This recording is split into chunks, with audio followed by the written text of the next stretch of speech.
Página 111. La tortuga. La nombraron los pícaros de la época. A pocos kilómetros de Varadero se encuentra el paraje La Tortuga, un lugar que también conoció su época de esplendor y expansión. Eran barrios que iban creciendo con la llegada de inmigrantes y de acuerdo al éxito de la producción del campo. Claro que en esos momentos todas las tareas se hacían en forma manual, lo que contribuía a la economía de los lugares. Ante la necesidad de proveerse de comida, vestimenta, menesteres, es que había varios almacenes alrededor, y como lo llaman ellos, boliches de campo. Lugar de cita obligada al trabajador rural que luego de la jornada y del peso ganado se reunía a compartir el trago y de paso un truco, una taba o un monte, y los fines de semana el baile. Se dice que en el paraje existía cierta rivalidad por el baile del sábado, entre los boliches Seis Valientes y La Tortuga. Don Atilio, dueño de La Tortuga, cuenta que iba a esperar al Salón de los Valientes para ver cuántos iban. Pero al final dice, de todos modos teníamos un público diferente, mis clientes eran trabajadores rurales, gente humilde, y los de ellos gente más pudiente, como haciendo una diferenciación de clases. Tenían un despacho de bebidas, y eso era controlado especialmente, al juego a veces. Le hacían la vista gorda, pero era penado. Así que una vez Don Atilio con varios de sus clientes pasaron como 20 días presos. Los domingos se hacían las cuadreras en la calle, y de este modo tenía una semana completa de acontecimientos y excusas para pasar por la pulpería. La Tortuga toma su nombre del paraje y el paraje le debe el nombre a unos cuantos que apodaron a una señora un tanto obesa y bajita que caminaba muy lento como la tortuga. Parece que eran muy pícaros en esa época, porque añade que a la salida del baile se hacían bromas como atar el caballo al revés, atar las patas o atar con alambre las ruedas de los sulkis. El almacén que estuvo en la misma familia de 1937, hoy denominada Almacén Despensa, sigue siendo de ramos generales, su vereda luce flanqueada por palenques, algunas mesas invitan a disfrutar algo fresco para clavar la vista en el inmenso campo que lo rodea. Pero lo más interesante es entrar y conmoverse con sus pisos de ladrillos y sus vitrinas un tanto despintadas o con faltas de vidrio, que muestra con orgullo una antigüedad que hace pensar que son las originales de la época de su inauguración. Aquellos tiempos que el arroz, harina, el azúcar se vendían sueldos. En las estanterías aún hay, mezclado con los actuales, uno que otro producto olvidado que acumula años y polvo y que hacen que este almacén despensa no deje de ser de ramos generales.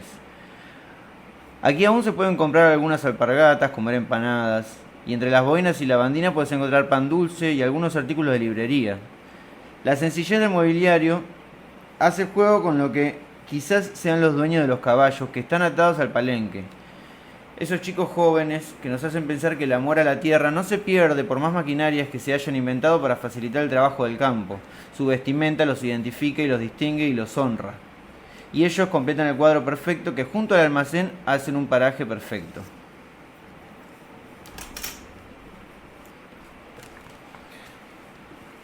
Página 115, Capilla del Señor, la plaza que fue Camposanto. Capilla del Señor es un pueblo con un aire San Antonio de Areco. Un aire rural con la misma arquitectura de estilo colonial, aunque más pequeño, más fácil de recorrer. Dicen que no fue planificado como los demás pueblos, ya que la plaza, por ejemplo, no nació como tal, sino que era el camposanto del templo que está enfrente. Y una vez que se inauguró el cementerio, quedó como un baldío por el cual la gente cruzaba para cortar camino, dibujando así, sin querer, senderos que facilitaron el trazado del sitio. La iglesia es de 1866, diseñada con un estilo muy armónico, una única nave, dos sacristías, techo abovedado, donde predomina su torre de campanario, con reloj. En su interior descansan restos de dos capellanes irlandeses. Por esa iglesia es que nació el pueblo, debido a que en el terreno se encontraba el oratorio de la familia Casco de Mendoza, dueña de las tierras. El 14 de septiembre de 1735, día que la Iglesia Católica celebra la festividad de la Exaltación de la Cruz, la autoridad eclesiástica eleva la categoría de viceparroquia al oratorio de Cascos de Mendoza, librándolo al culto público. Así queda construido el pueblo de Capilla del Señor, alrededor de la viceparroquia, cumpliendo con la real pragmática de Carlos III, la cual ordenaba que todos los habitantes rurales dispersos deben acercarse a un centro religioso para que sus niños sean educados en el cristianismo y en las primeras letras. En 1784, el Cabildo de Buenos Aires ordena creación del partido de Cañada de la Cruz, antigua denominación de estos parajes. Los límites de este distrito serán los de la parroquia de la Capilla del Señor. Pero recién en el año 1973, el pueblo fue declarado ciudad por ley provincial y se convierte cabecera del partido de Exaltación de la Cruz. Desde el 94, bien de interés histórico nacional. Desde la misma plaza se pueden observar edificios como el Club Honor y Patria, que lamentablemente le cambiaron la fachada, pero se conservan los edificios de la Escuela Bernardino Rivadavia en el año 1821, el Palacio Municipal inaugurado en 1904 y la Casa de Cultura y Salón Roma, ex sede de la Sociedad Italiana de Socorros Mutuos, fundada el 2 de junio de 1889. Uno de sus edificios más significativos es el llamado Miralejos, que termina en una torre de 4 caras, semi abandonado hoy. También frente a la plaza se encuentra el Museo del Periodismo Bonaerense, inaugurado en septiembre del 72. Surge por iniciativa de vecinos de la capilla, quienes donan una vivienda para dejar testimonio del trabajo realizado por los editores del seminario del Monitor de la Campaña. Este periódico, de corta vida pero de gran resonancia por la forma y el interés que ponía para difundir intereses rurales, fue pionero de la región y se distribuía en más de 36 poblados bonaerenses. El museo posee 4 salas de exposición que albergan muestras permanentes y temporarias, cocina con fogón y horno de barro, galería interna, patio enladrillado, pozo con brocal. En la parte posterior se encuentra la sala de maquinarias, relacionadas con actividad periodística y editorial, ubicándose allí la imprenta Marignoni, de origen francés, con que se imprimía el medio de prensa. A 2 cuadras de la Plaza San Martín, el viejo almacén Caferata Ramos Generales aún sigue funcionando en su antigua construcción con entrada en ochava. Conserva antiguas estanterías que, así como su mostrador, parecen ser las originales. En su calle, varios edificios imponentes y entre ellos el Mirador, que no es Miralejos, construido en 1862. El francés Enrique Lamarque manda construir esta casona para su esposa María Jáuregui. Se destaca aún hoy entre las casas del pueblo por su torre mirador con cupulino, en rosetón, recubierto de mayólicas, que rematan una veleta. El halcón de hierro forjado rodea la torre. En su momento el mirador funcionó como un importante hotel casino y fue frecuentado por ilustres figuras, como el expresidente Domingo Sarmiento y Dardo Rocha. Y es el restaurante donde todos pueden comer unas ricas empanadas o una contundente hamburguesa.